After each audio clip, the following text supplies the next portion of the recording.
the Yeti. He's not bringing sexy back. Come on, he's a Yeti. But he is bringing vinyl back. Yes! That's awesome! On the Yeti's rock block.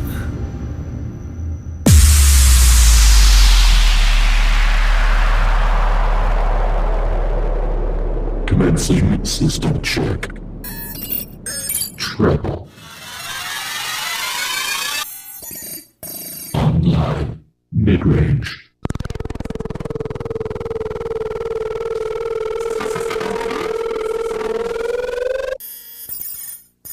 Online. Bass. Unacceptable. Increasing bass level.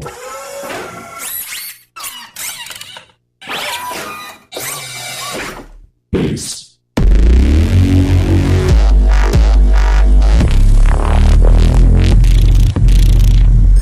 Online. Full system scan completed.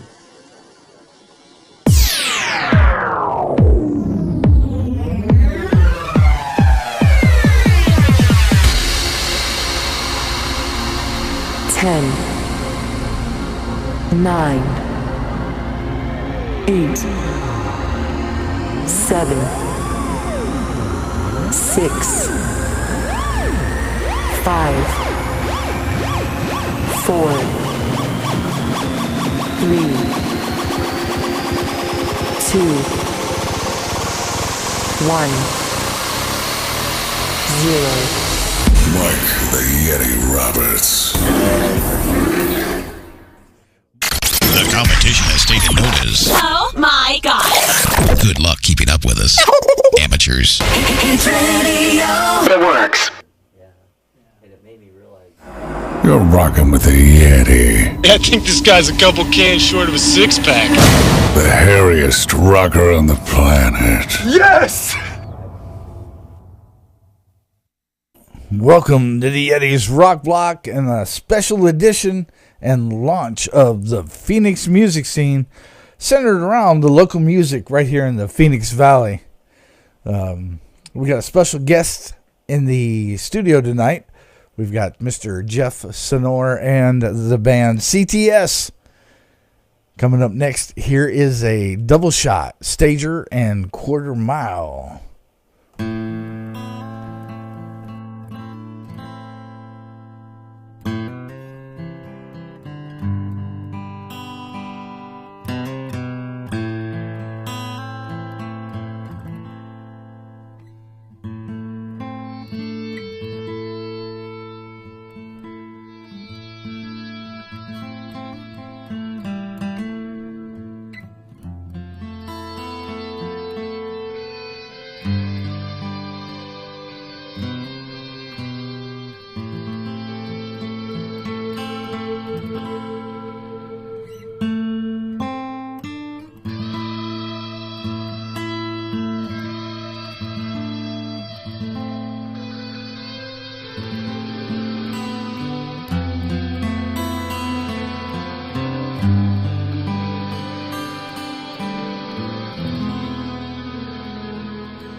Nor do they want to.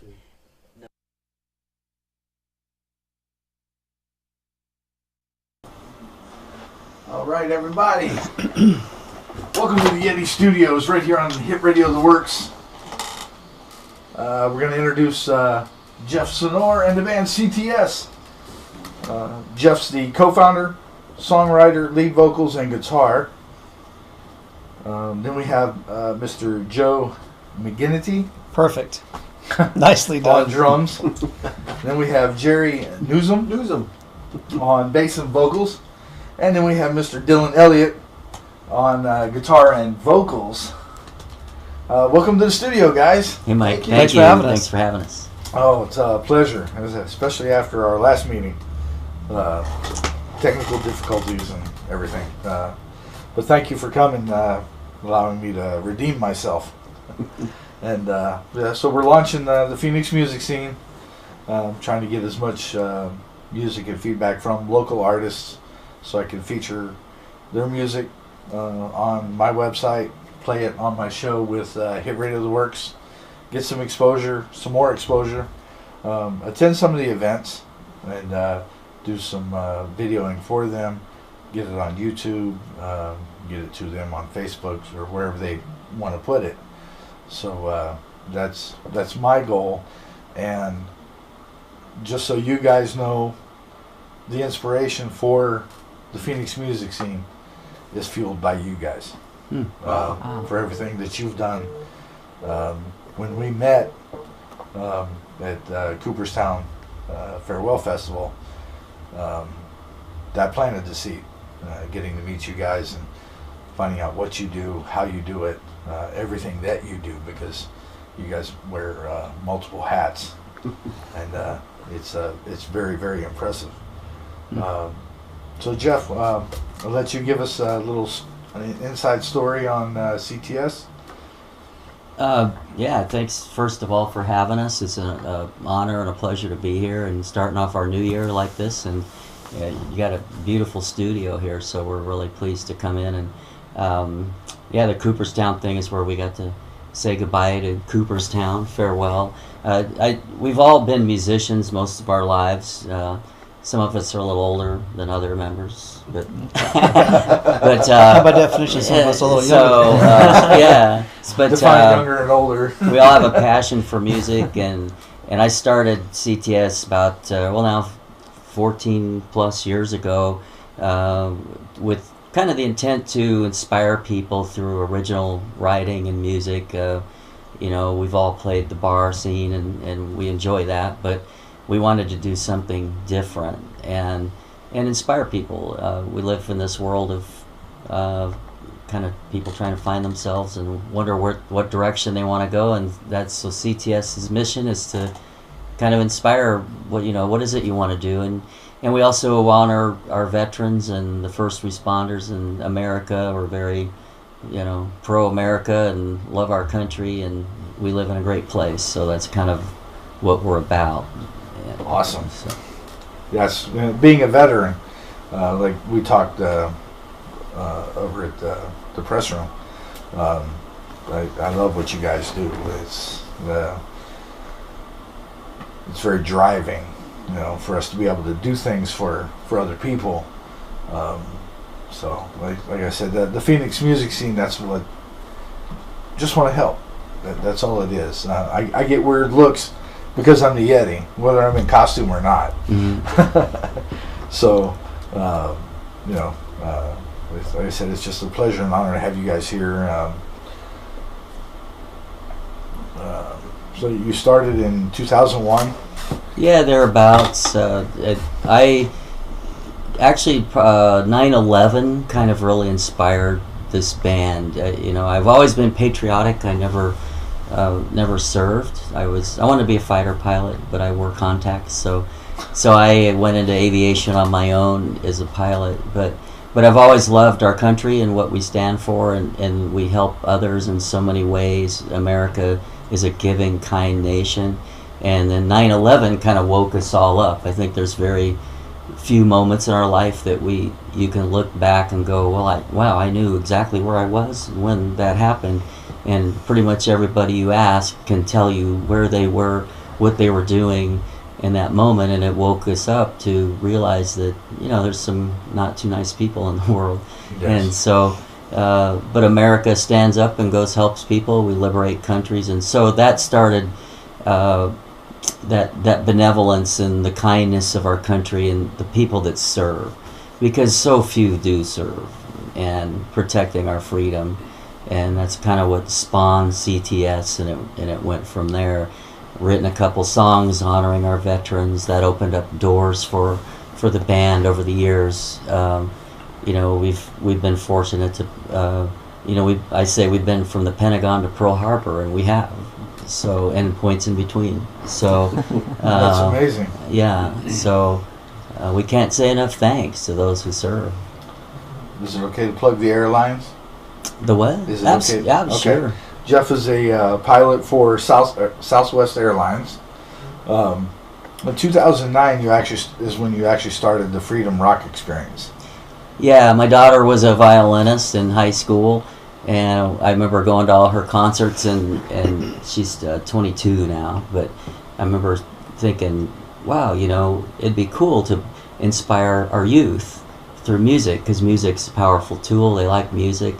So we came up with this idea to, why don't we get our music scored, and then we can put on shows and help them raise money for music, the music programs, and so we can put 150 plus orchestra, band, choir, kids on stage with CTS, and then we you know, engage in this message throughout our concerts that we do to our audiences and the kids, that you live in a great country, you live in a place, you know, you all have dreams, and whatever that dream is, and you all have different gifts, and we talk about failure, learning to fall down, learning to fail, learning to, you know, pick yourself back up and march on and succeed, because the most successful people that you've ever heard about that are famous or whatever failed many times. So the message of the band, when we play the music's the fun part, but our message is really the fun part as well, as far as trying to inspire people. We've had adults, we've had grown men come up to us after, you know, I always wanted to learn to play guitar, and I think I might just do it now. So, and you go, mission accomplished, you know, because every day is precious, and so, you know, make it count, make it work for you. Awesome. Well, I just found out, I don't know how long you've known, but if everybody can go to the YetiRadio.com, on my front page there's the CTS logo. Click on that. That will take you to Jeff and the band's Reverb Nation profile, and give them a follow for multiple reasons now, from what I understand, because one, you're working on a reality TV series, which is in the works, and best of luck on that. Thank you. You just need sponsorship money. That's all. We're good to go. We can mow a lot of lawns maybe, but yeah, we need a company to back it. But I think that's going to happen. It takes time, and somebody. That's all we need, the followers. Yep. Yeah. Get everybody to go over there, give it a follow, and as soon as we get the numbers they're looking for, we get that launched. That'd be totally awesome. But I also heard that Reverb Nation just posted, or recently posted, that you guys are the #1 rock band in Arizona. Local rock band. Okay. Wow. Congratulations, guys. That's awesome. Yeah. For 5 minutes, right? I don't know. David told me about this. Oh, okay. Last night or the night before. Okay. And I was like, oh, awesome. And you guys don't even know. Well, thank you, Reverb Nation. Thank you for that. Awesome. Yeah, Reverb Nation's come a long ways. You know, I think we got on there when they first kind of started, and well, all these social media sites, you know, and you got to be on them all. But Reverb Nation's such a good. Well, it used to be MySpace. You know, everybody was on MySpace, and now and then Reverb Nation and those kind of took over for artists. It's more of a music artist type of venue. So, but okay, Mr. Joe, That's me. give us a little bit of info on the Mr. Joe on the sticks. Oh, let's see. Where do I begin? Well, it all started a very long time ago. In a galaxy far, far away. In a galaxy far, far away. That's right. 7 years. I've always trusted to the Force, and it's been very, very good to me. Yeah. What would you like to know? Well, I was reading your bio on your website, and it was going through all the genres and where you like, or genres that you play in, the ones that you like. I'm not musically inclined, so I have to ask, what is ensemble play? Playing with a group. Okay. So I mentioned that because the way I started in drumming, I actually just wanted to play drums, and I didn't know the first thing about it. I was a kid, and in 7th grade I went to a public school that had a band, and so I signed up for band, and so I show up for band class and go in there, and all of a sudden they open up, they pass out this sheet music, and drummers have sheet music, and I didn't know that. I just wanted to learn how to play drums, and so I sat there staring at it, and they gave me a bass drum mallet for a big concert bass, and I didn't know what to do. I had no idea. So the band director yelled at me for a full week for not playing, and finally, so at the end of that week, I quit the band. And she said, well, why are you quitting? I said, well, because all you do is yell at me. I'm not going to put up with that. And I was a little saucy even as a 7th grader. And so some things just never change, So anyway, so she said, well, look, I'll teach you. So she began giving me drum lessons just to get me started. So I mentioned ensemble play because I knew a lot of kids growing up who went to their private music teacher and they never played out in front of anyone. And it was always just a music relationship between their instrument and their living room or their bedroom. And for me, my first experience in music for real was in a group of people that expected me to perform on day one. So that ensemble experience was critically important to the way it shaped my musical career. So from day one, as I mentioned in the bio on the website, I was in an ensemble from day one. I was expected to perform, no excuses. And so by golly, I learned how to perform. I learned how to play, and I've never looked back. It's been the best thing in my life. Changed my life, actually.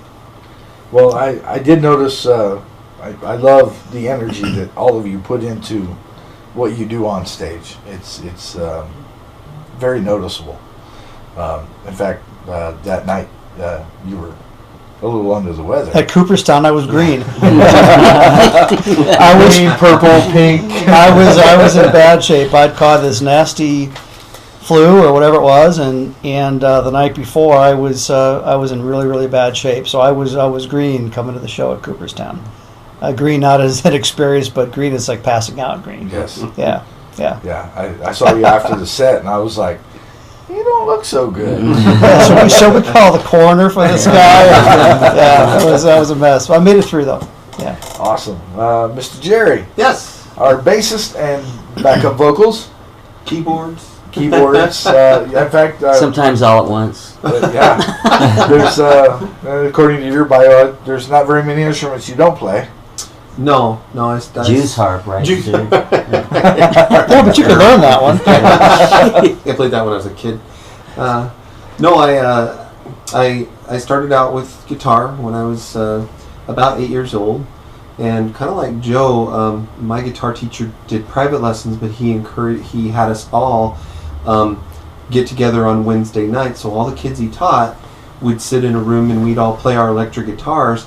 And then this was in Cheyenne, Wyoming. And so then in the Cheyenne Frontier Days parade, which Cheyenne Frontier Days is huge in the rodeo scene, but they have these parades, and we all would sit on the VFW float and we'd play the songs that we rehearsed on those Wednesday nights in that parade. And we did it every single year on that float, and they were like Lawrence Welk type tunes and that type of thing. But that's where I started, and then I learned how to sing and play And then when I went to college, that's when I started to really want to pick up different instruments. So, and when I went to college, I actually was a vocal major as opposed to an instrumentalist. So every band I was in, they really only wanted me for, my body. No, my vocals. Sorry. They only wanted me for my vocals. And so this is kind of nice because Jeff gets to sing most of the songs and I get to just scream in the background, which is really cool. But I also get to play, different things and try different things. And there was a time I even filled in for Joe when he was doing a career change with this band. So I've drummed as well. Awesome. Mm-hmm. So you're a K through 6 music teacher? Yep. Awesome. Yep. Still influencing on stage, off stage, wherever you can. Yep. There's a whole lot of influence in this room right now. I've been to his class. It's pretty fun. Yeah. And you have your own SoundCloud? I do, yes. And you can hear, I've got links to CTS. I've got, links to cover songs just for fun. And then I've got a whole catalog of things I wrote myself. And I'm playing, of course, all the instruments in those. So that's Gmuz? I think it's J-E-M-U-Z? Yeah, one is NUZ. NUZ, okay. And can't remember what the other one is. The NUZ one though is the original stuff. So okay. Yeah, but I have a website that has all the links, so that's why I don't remember them all. 'Cause you can just click the link. Right. So. Right. That's why it's like phones today. Nobody knows their own phone number or anybody else. You got to remember somebody's name. Right. So if you go to the website news at VPWeb or news.vpweb.com, that's it. News.vpweb.com. Yeah. So thank you, sir. Yeah. Mr. Dylan Elliott, our guitarist. Dylan, yes, Dylan. and the youngster of the bunch. Yeah, just by a little bit, a few days, something like that. Right. Yeah. It's been driving for 2 weeks now? Something like that, yeah. I love to teach. Yeah, but we all act his age, so what's the difference? Yeah, We love Dylan. So what's about Mr. Dylan? Well, I guess I'll start off how I met Jeff. We went to church together at the time, and we were playing on the student ministry band, and he was leading worship, and I was playing guitar. And 13. He's 13. Yeah, I think I was 13 at the time. Started playing some Van Halen just kind of for fun, and he kind of looked over at me and was like, "Huh." This kid can play. Yeah, so he told me about the band, and I went to one of their shows, and I was really impressed. It was, something that you never see. It was a Freedom Rock experience, actually, and it was cool because you never see a high school orchestra with a rock band, ever. And at the time, I had high school friends, and everyone just thought it was the coolest thing. So a little while later, he gave me a call and was like, "Hey, we might be needing a guitar player to come fill in." So I think it was probably three or four years after we met. Seems like yesterday. Yeah, and it's just been amazing to get to play guitar and play music with these guys, and not just the music, but like you said earlier, just really getting to impact people. And it's more than just the music, which is what I really love about it. Anybody can get together and play cool songs, but if there's nothing behind it, then it's just cool songs at the end of the day. But I just love that this band means something to a lot of people, and especially to me. So according to your bio, you do get a lot of guitar time. Yeah, I play a lot. But you studied business at GCU. I did. You're done? Yes, I graduated 2 years ago. 2 years ago? Okay. Yep. I'm currently actually in a master's program too. Okay. So still at GCU? Yep, still at GCU. Do you still play at the university? I do from time to time, yeah. I'm really good friends with the guy who runs the band there, so I collaborate with him on occasion and play there occasionally too, but I haven't played there as much since I graduated, but yeah, I still do. Awesome. Are you still lead and direct the youth band at Central Christian? I currently do adult worship there. Adult worship So now? I'm basically one of the music directors for our Mesa campus. Oh, awesome. So I help out in students when I can, but mostly I do adult worship. So okay. The cool thing about when I played with Dylan, when I first met him, in fact, I posted one day when I led worship there that I was the only one with a driver's license. The entire band didn't have a driver's license, and I thought that was cool, because they were such talented young guys, and Dylan is super gifted. So we're really blessed to have him. Yeah. So it's you guys are extremely inspirational, and I can imagine. I've seen the videos with the high school bands, the orchestras. It was very, very impressive. It was like I'm sitting there showing guys at work, the YouTube videos, and hoping to, looking over my shoulder to make sure my boss isn't coming in. and I'm like, yeah, guys, these guys are going to be in my studio this weekend. They're like, really? That's awesome. Well, I will say something about Dylan. A lot of players can shred the guitar, right? A lot of players can just do strum out songs and get the real bro thing going. It's really, really cool. One thing Dylan brings to us is he brings us the spectrum of what music can be. He can play in an ethereal whisper, and he can turn around and kick his effect switch and be like a tornado or a hurricane coming right down the alley. Mm-hmm. And he has that dimension. So we kid around sometimes about ages and stuff, but he really has a dimension of a well-seasoned, experienced artist, not just somebody that can pound out the shredding on the guitar. So I will say that about Dylan. Thank you. Well, and we've always said it, and we have all played live long enough, and we've all played with a lot of bands and a lot of musicians, and to me, a real pro player is somebody that it's almost like when they know when not to play. Right. That's a pro. And everyone in this band gets that.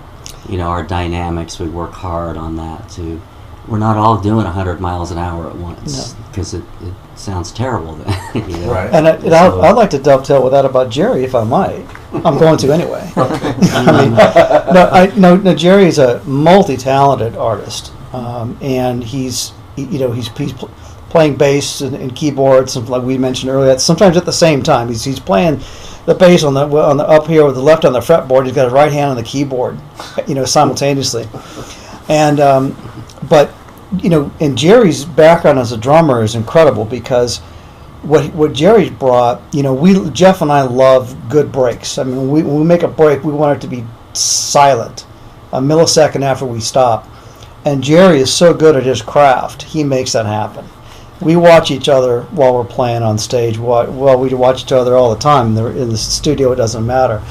And when we hit a break, we are spot on 100% of the time. I mean, this guy just makes it happen. So we love the silence in between notes. It could be arguably that is what makes music. Yeah.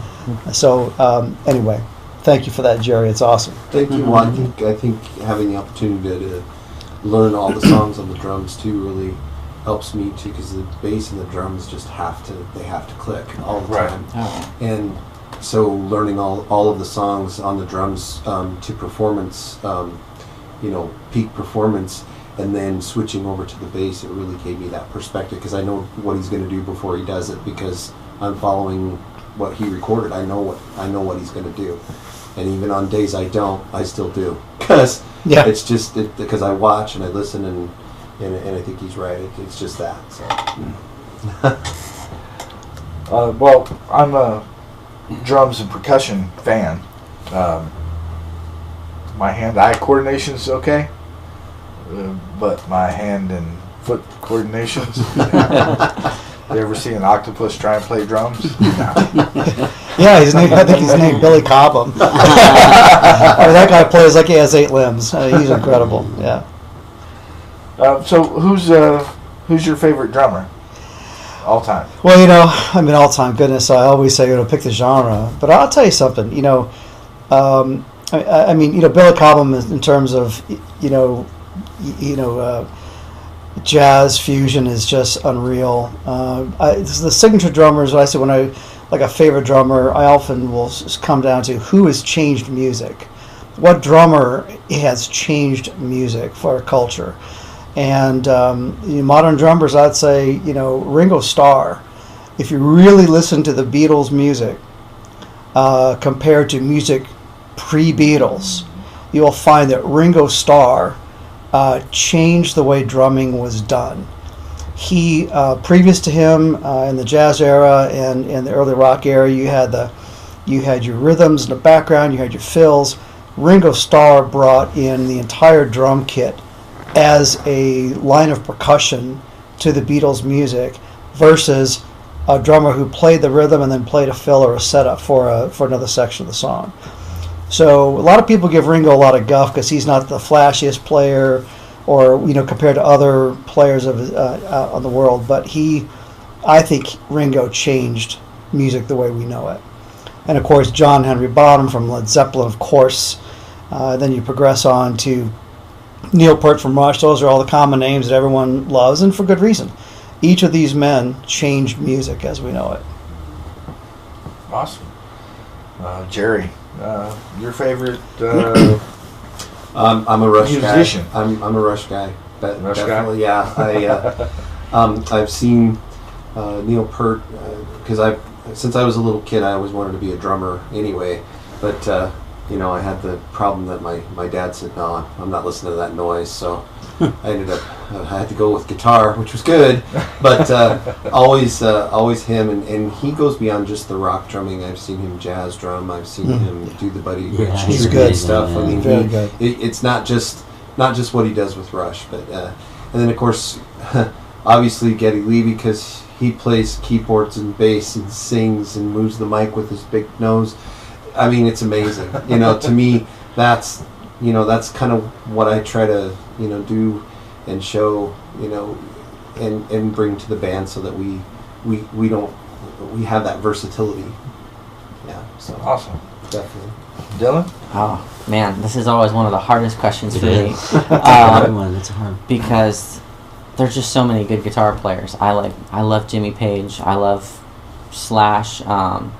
Even John Mayer. Like, just musicians that can make the notes that they play speak what they're feeling. Like, that is the coolest thing to me. And you can hear someone play guitar and it's like you understand the language even though you don't necessarily know the notes they're playing. It's just, it speaks. And I mean, just in music in general, that's what really gets me going. But yeah, as of late, I've really been liking John Mayer a lot. Kind of, I know he's playing with Dead & Company, and he's just really good at kind of changing his style up and still making the instrument talk. So yeah, it just depends on what kind of day. What style it is. Yeah. It still speaks all the languages. Exactly. Yeah. Awesome. Yeah. It's funny when I teach a lot of private lessons, and I always tell my students, I say, well, we're learning these notes on a page, but that's really what they are, and just about anybody can learn notes on a page or buy a book that explains all that, and you could probably pick it up or watch a YouTube video or whatever, but it's what you do with those notes afterwards. Mm-hmm. It's how you make them talk, because even if you're not a singer, you can play, but can you make people go, wow? Yeah. Can you? Because anybody can play, people go, hey, that's really good, wow. But can you make somebody really go, wow? And I think that's what you're talking about. Yeah. So I tell them that's where the talent is. It's it's not just the notes on the page. Mm-hmm. Well, an example, Heart, when they did Stairway to Heaven, with them in the venue, yeah, and then you see at the end, no pressure there, right? No, yeah, whatsoever. But then at the end you see Jimmy Page almost he's tearing up. Yeah. I've seen him wipe a tear out, maybe, or scratch his lower eyelid. Right. Well, the guys know I like numbers. And we talk numbers on the stage. How many people? 7 billion people, and the music you know, what 12 notes make up every song you've ever heard. That's it. There's octaves, but they're still the same notes. That's pretty remarkable to me. Insane. It is. The vast power variety. Yeah. Is how do you keep coming up with something new? Yeah. When, you know, what's the math on that? You know, there's 144 options. 144 combinations out of 12. Right. You know, so. And we work hard. I think I speak for all the guys in the band. We might not be super well known, but every show we do, we go out like we're a national act. The guys have worked hard. We polish the music. Whether it's 5 people or 500, and we've played in big crowds, small crowds, and we just play like it's, you know, we put that, which I think you saw at Cooperstown, that emotion into it. We put our heart. It's not just, we're not just playing notes on a page like Jerry said. We're playing with that passion, and especially stuff we write. That's even, you know, I get teary-eyed sometimes talking on stage about a song, what it meant to me when you wrote it, and then to sing it, and you can look at the audience and maybe see somebody tearing up, and that's hard to look at, you know, when you're performing it live, because that's the power of the 12 notes. Yeah, definitely. It's its own language. Yeah. But David Lee Roth, in an interview when Van Halen first made it big, of course I was a younger player at the time, you know, kind of getting started, and he had said that in an interview he said, you know, before they made it big, they played the same whether there was one person in the room or 100. Right. And the same thing that we're talking about here. But his point was, David Lee Roth's point at the time was, the one person you play for might be the one person to make your career. And so as a young drummer, I thought, wow, that's fantastic, you know. So that was part of my performance mentality, is I'm going to play for the one person out there that could make the difference. Well, now, of course, we, you know, mature a little bit through all that, and now it's like if there's one person in the audience, it's not whether that person can make or break my career. It's that one person is the one person I need to play to. Right. It just takes the one. Because the power of one person acting upon their convictions can change the world for either good or evil. So that one person is who I play for. If there's 1,000 people or 10,000 people, it's the same, because there's just the one person out there that needs to hear what we're putting out. Every show we do, we try to, you know, in all of our hearts, we hope that people walk away going, wow, I'm going to live my days better. I'm going to make them more important. I'm not going to complain as much about that the internet doesn't work on the airplane, or you know, or whatever the case may be. It's that, you know, this every day is precious, and I'm going to make that, you know, and that music tonight inspired me. Hopefully we inspire our audiences to go out and go, I'm going to make the best of this journey here, because it's short. Well, welcome to the planted seed of the Phoenix music scene. Thank you. Thank you so much. So, thank you. So, Jeff, who's your favorite? Oh, gosh, I'm like Dylan. That's a hard one. So many. Because I grew up with the Beatles. I mean, they, like Joe said, changed music, you know. I mean, I remember as a kid watching them, my mom like, oh, the long hair, bunch of flakes, you know, and here they revolutionized music. But all the, you know, I like different genres. And I think I look maybe more at, I love the lyrics. You know, I remember in college getting an album, and you'd play the vinyl and you'd read the lyrics and soak that in. Like, wow, what did he mean there? You know, what I think he means that. No, I think he means this. You know, which is kind of cool. You don't really quite totally ever know, Right. but so lyrically, you know, I like all the, you know, Beatles, Led Zeppelin. I like the new stuff too. We cover One Republic. I love One Republic. I think the writing is amazing. Yeah. They're a great band, and you know, many influences. And I just can't get Jeff to cover Cage the Elephant yet. I keep trying. They're a lot of fun. That band's got a lot of pluck, a lot of energy. But, Yeah. Awesome. We're just not doing any Cage tunes yet. Well, we'll work on that. We'll work on it. So, what song we want to hear next? It's up to you. What? How about a sweet ballad for all your lovers out there called Hit and Run? I'm kidding. I'm totally kidding. We gotta rock that out, man. Well, in Hit and Run, and to go over what it means, it sounds like it's about a car crash, but it's really about treating each other with respect and love and kindness, and how we can make the place a better world by just, the golden rule. Go out and make somebody's day by smiling at them, saying hi, because we live in a fast-paced world, and you look around, so many people they've lost the love of humanity. We're walking around on our phones, running into telephone poles, and getting run over rather than engaging with others, and you never know what's going on in that person's life. So Hit and Run is about all of that. That's awesome. Because driving down the freeway, doing the speed limit. What are you going to rush for? You're going to get down there with all those other cars that you're are out there. there. You're going to get run and over. You're going to stop all the rest of them. Sergeant, that was me, man. I was like, why is that guy driving the speed limit? This is Phoenix. This is the West Valley Raceway out here, All right. Here's CTS with Hit and Run right here on the all-new Phoenix music scene.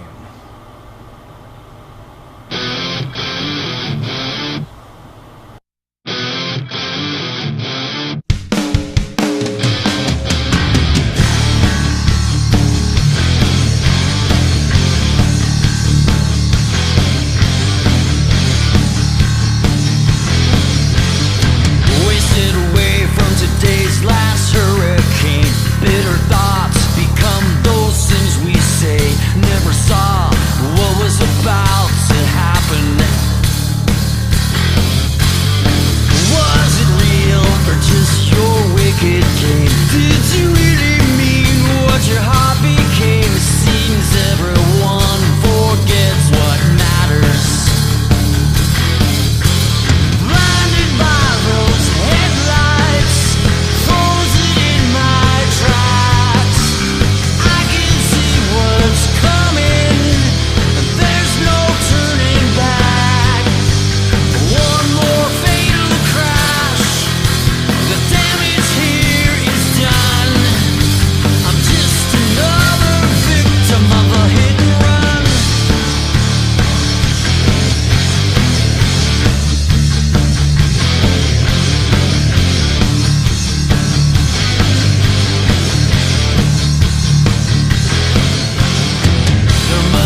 called the Grill.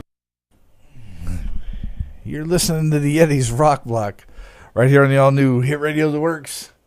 We're still live in the studio with Jeff SENOUR and CTS. I'm going to get my ugly mug out of the camera, and we'll get back to talking to these guys a little bit. Okay. Had a brief little, forgot about the music on that one. Like I said, you guys inspired me to do this. It's starting. I know the Jack were there at the press room that night. The AC/DC cover band from Tucson. Oh, okay. I got a friend request from their manager. And they took the videos that I did and I guess posted them on their Facebook. I don't know if they did anything else with them. Nice. And then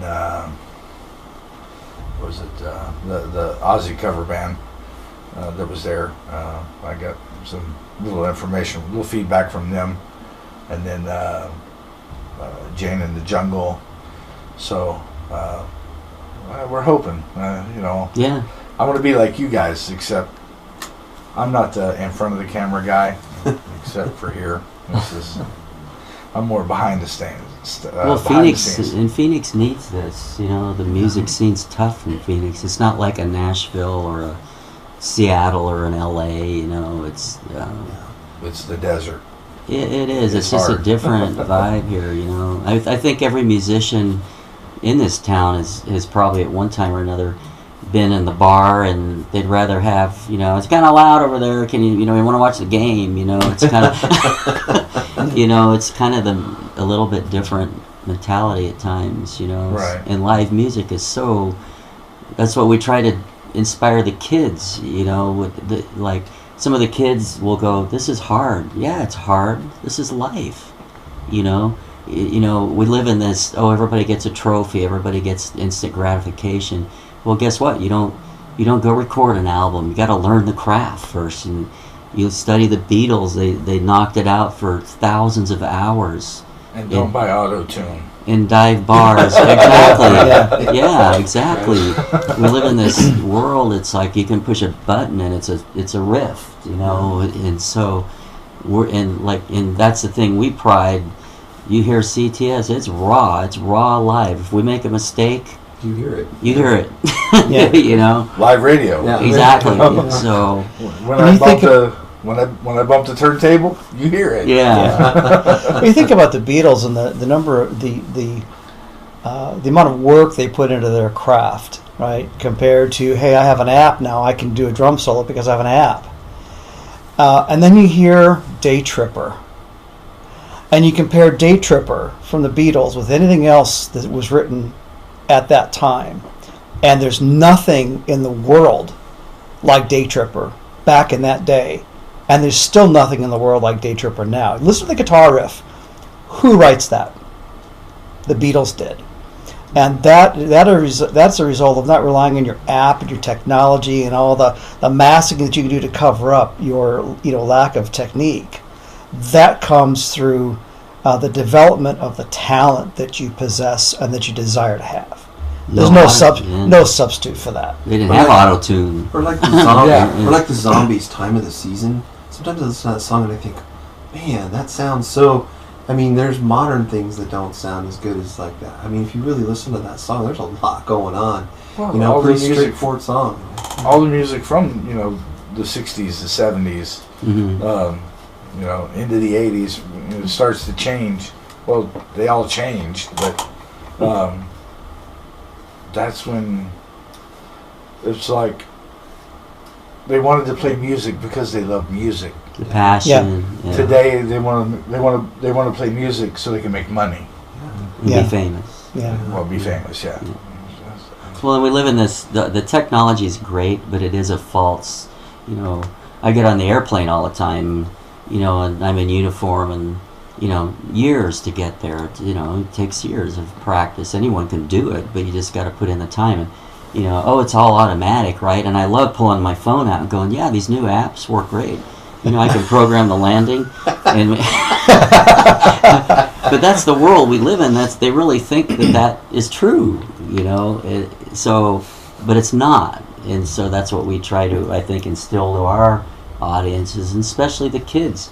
You know, we do fundraisers for them. A lot of the schools send them out on a car wash. You know, we do concerts with them, and guess what? It's work. It's hard, but it's fun and rewarding in the end.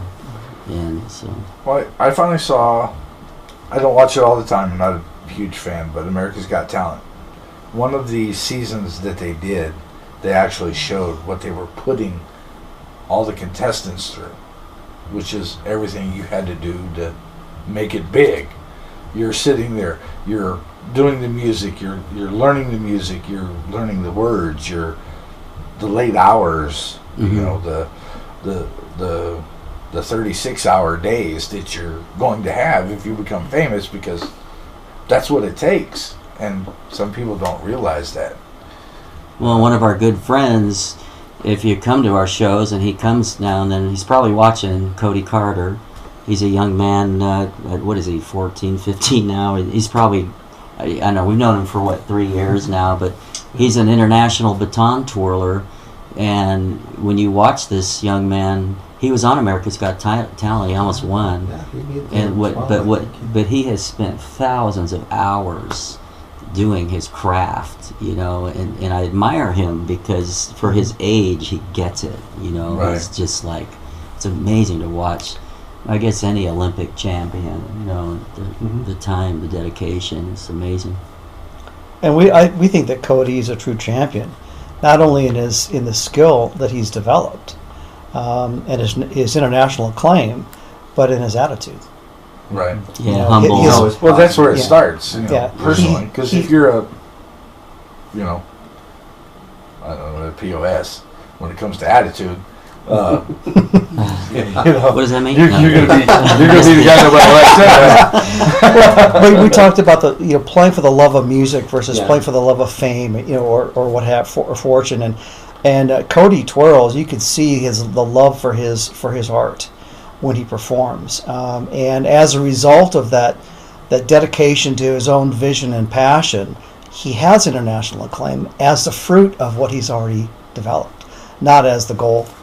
And I think that's it's one of the differences between a champion and a wannabe.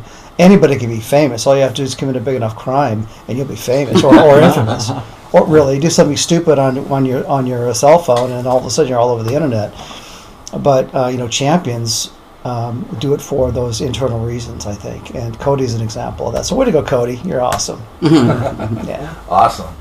If anybody happens to be in chat and has a question, get it typed in chat real quick, and we'll ask the guys and see what kind of answers we get.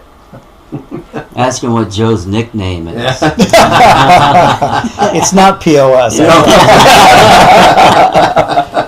Point of sale, sir. Point of sale. I know about that too.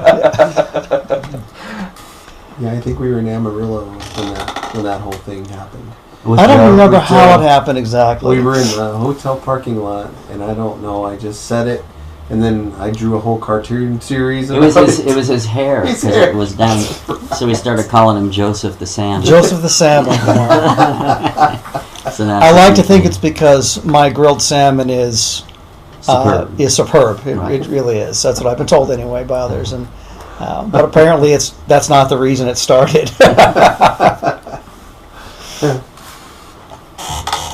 So what were the other aquatic names we had for the rest of you guys? Let's see. Dylan the Young Fish. Young Fish. I was the puffer fish, I think. Jerry the puffer fish, and Jeff the cuttlefish. The cuttlefish. Yeah, that's right. Jeff the cuttlefish. That's right. I like the cuddle. Yeah. Later, Dylan. No, I'm just kidding. It's all right. I know me and the guys here at Hit Radio Works, I got brought into this because some people miss old radio, where you had the person in the radio, not recorded into the radio. Mm-hmm. So I know exactly what you're talking about. He was a DJ. Yeah, because everything became automated, and now you can have a guy sitting in Michigan, doing a radio show for somewhere in Montana. All I need is the playlist and the weather forecast, and it sounds like they're right there in the studio because everything's pre-programmed. And I remember starting out in radio. I was in high school, and I had what you have here. I had 2 turntables, and I remember finding bathroom songs because you had, and you put on,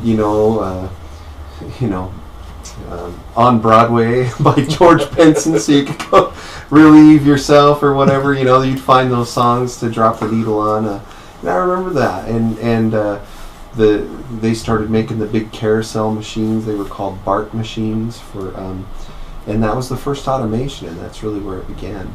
And I remember programming those, and that was one of the reasons I got out, because I knew the future of it was where it was going, and decided to go back and be a teacher again. But I really enjoyed radio. I miss the days of sitting in front of a mic and the reel-to-reels and splicing and doing your effects with the pinch rollers and all that stuff. Those were the days. That was cool. That was cool stuff. Definitely.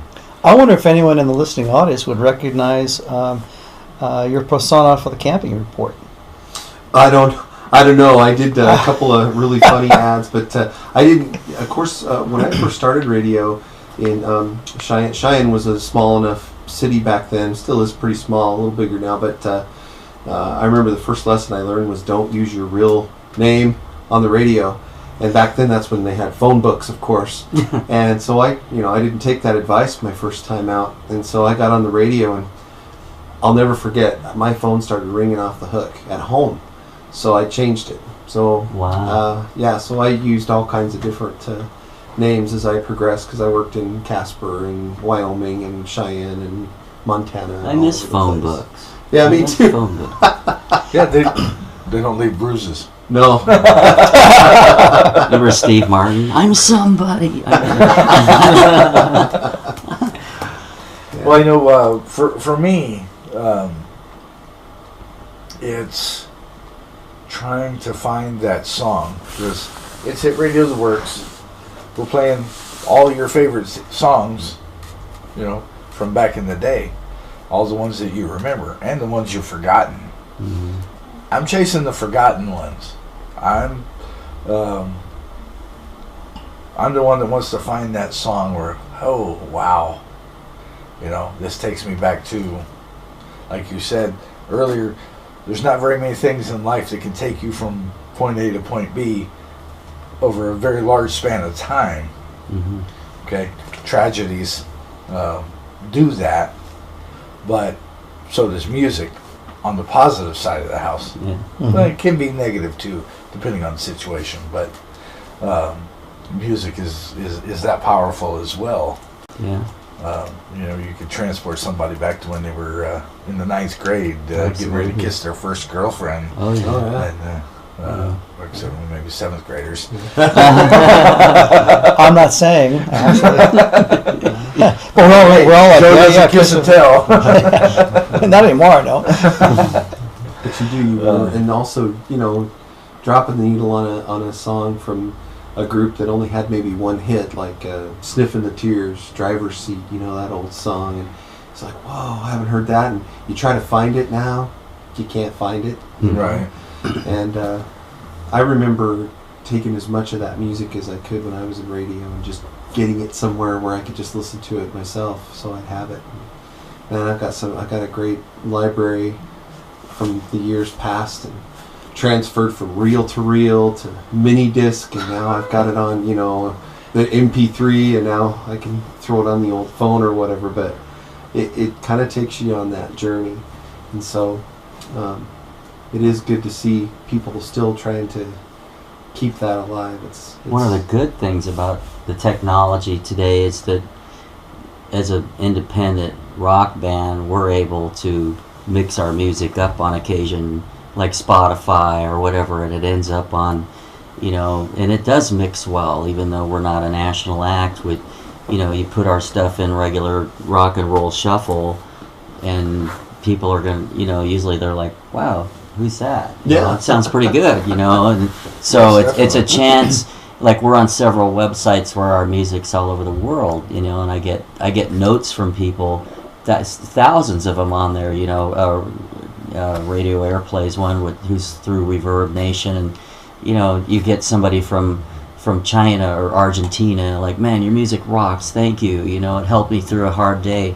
And you go, that's the beauty of the technology today, that you go, wow, I don't even know this person, you know, that's pretty amazing. So yeah, definitely. So, you know, that, and to be able to do this other than, you know, in a professional studio, you know, I never thought, you know, from when I was younger, that I'd have all this, you know, it's amazing. in a room in my house. Yeah. I had it in a room in my house, but it was just pretend, and I think I was in junior high. And I'd spin 2 turntables. All the music was Rush, by the way. Oh, okay. Let's see.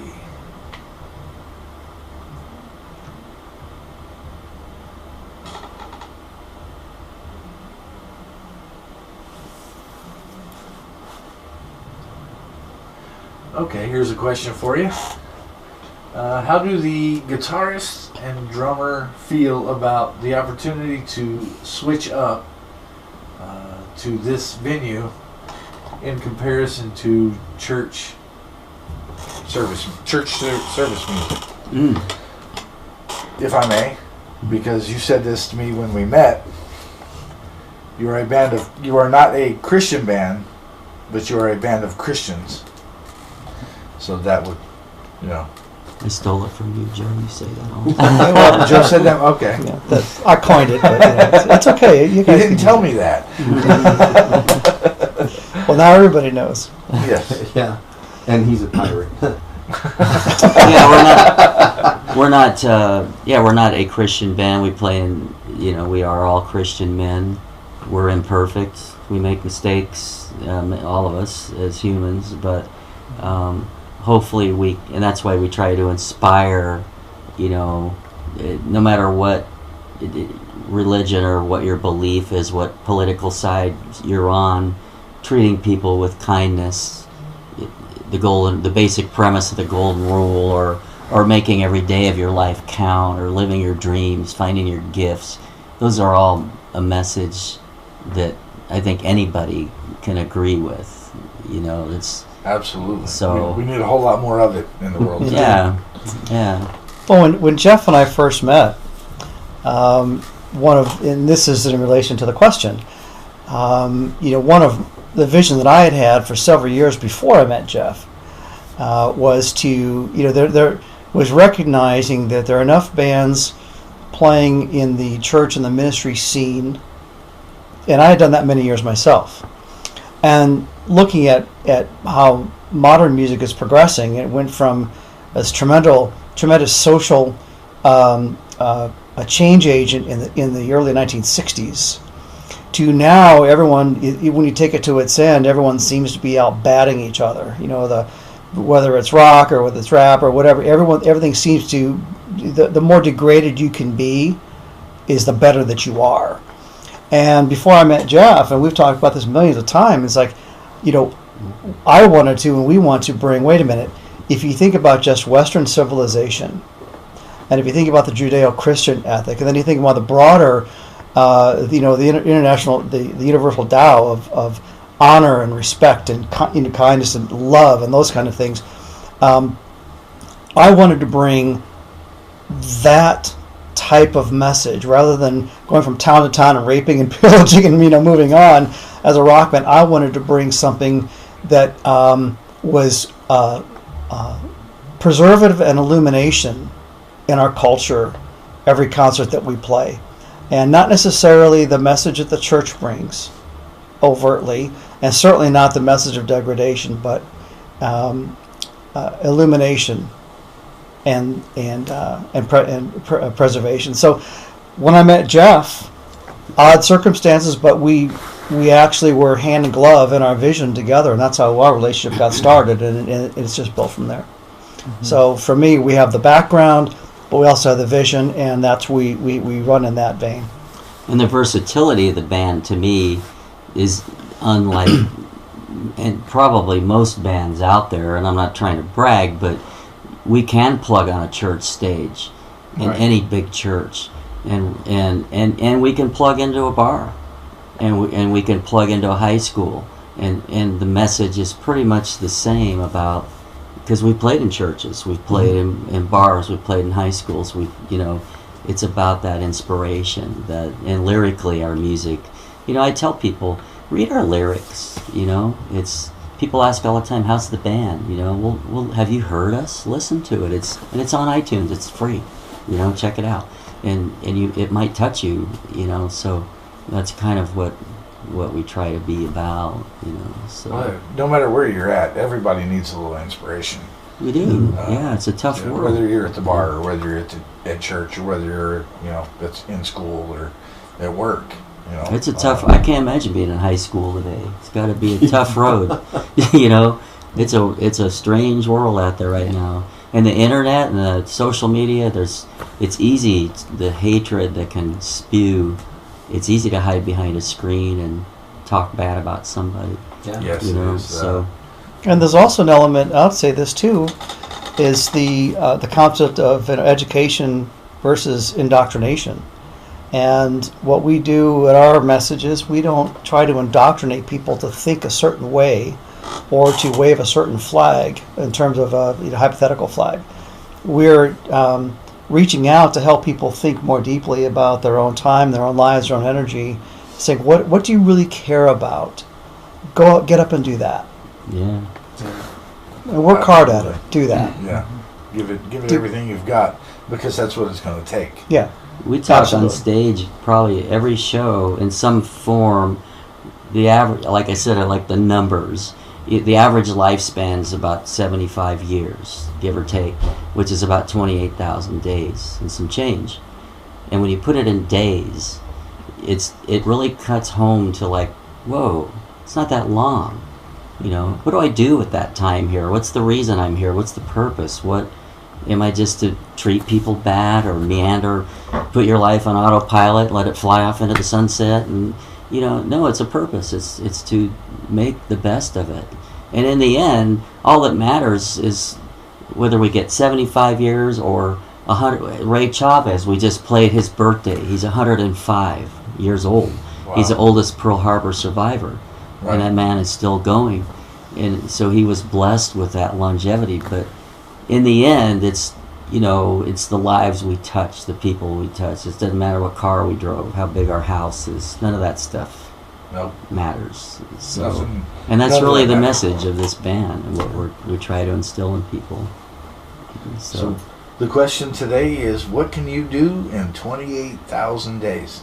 Yeah. That's great. Yeah. That's definitely... And when we say it in our audiences, and I'm sure you guys have seen, the faces are amazing.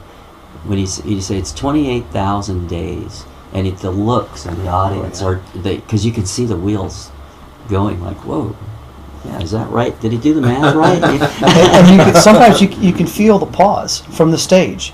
You can literally feel the pause in the audience when Jeff brings some of this particular topic out, and it's very rewarding because now people are getting it and they're thinking about it. Yes, definitely, because 28,000. That's the average. Some get less. Yes. Some drive themselves to less in more ways than one. But it's been an amazing pleasure having you guys here. Thank you, Mike, so much. Thank you, Mike. Yes. Yeah. Hopefully, Mike, the Yeti rocks. Yeah. And CTS rocks way more than the Yeti does. So I'm looking forward, because you've got a new album coming out sometime this year. We're working on, we're working first quarter of this year. Okay. We're going to go to Nashville and record an album. And with platinum producer Mark Oliverius. So he's a great guy. And amazing. Yeah, and so it's going to be a fun experience to get us all in there, and we got to kind of get working on that. So, we have some more work to do. Yeah. One little detail. But Well, and I'm also looking forward to some more events. they'll be coming up. Yeah, we want to have you at one of the school events. We got a couple schools we're booking, so those are really cool. Yeah, they're fun. They're pictures. Yeah. Yes, definitely. It'd be a whole lot of fun. Maybe even show up in the Yeti costume and Oh, that would be awesome. No, you definitely video and need to do that. You know what? We have you walk out on stage. That would be cool with your chain. That'd be awesome. Yeah, we'll consider it a date. Yeah, Yeah. absolutely. No, we'd be honored to have you do that. yeah, it's I could turn and go, Jerry. No, I'm just kidding. Just kidding. No, I'm a bear, not a Yeti. Yeah, we could do a parody of the Snickers commercial. We could have if you walk out on the stage and then give you a Snickers bar and then you leave and then Jerry comes out. Thanks, guys. I just needed to say. Right. You're kind of a Yeti, would you? That's good. kind of a Yeti when you're hungry. Yeah. I can walk out in pilot uniform and go, I'm not really a pilot, but I stayed in a Holiday Inn last night. Remember those ads they had? Oh, yeah.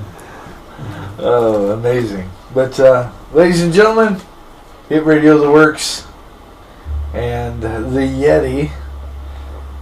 This is Jeff SENOUR and CTS. And we're going to let these guys go because I think Jeff's got a plane to fly tomorrow. Yeah. And you've got school. I got kids to teach. Playgrounds. Playgrounds. Yes. The playground builder. Yeah, that's me. Business name? Oh, Play It Safe Playgrounds and Park Equipment, based in Mesa, Arizona. Awesome. We everything from the surfacing to the shade. We design, sell, build playgrounds to the highest standards. Awesome. Awesome.